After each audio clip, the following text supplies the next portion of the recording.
There are many screen capture options. I like this one for a few reasons. There's a free version. The tool lets you upload directly to YouTube or save your capture as an MP4 file. You can choose whether you'd like to record yourself, your screen, or both. And if you choose both, it allows you to move the spot where your headshot will be anywhere on the screen.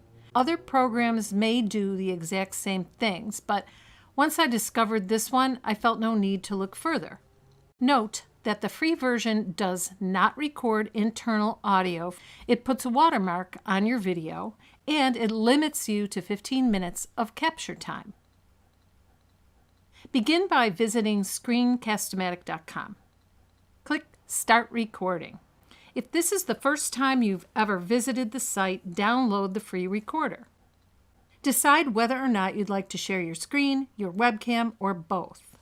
What's nice about showing your students your webcam is that it breaks up the monotony of them just looking at words or images on a screen. And I just think it's a very nice addition if you can find a quiet location and just get yourself on camera and get used to it.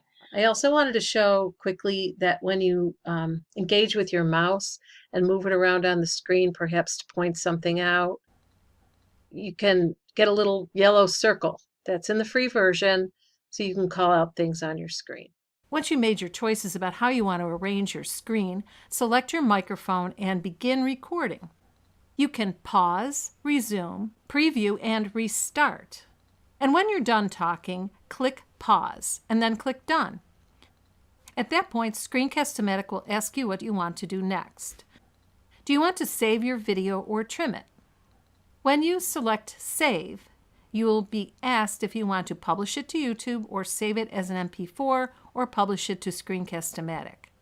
I have a second video available that explains how to upload to YouTube and also how to edit your YouTube captions so that everything is punctuated and your captions reflect exactly what you said.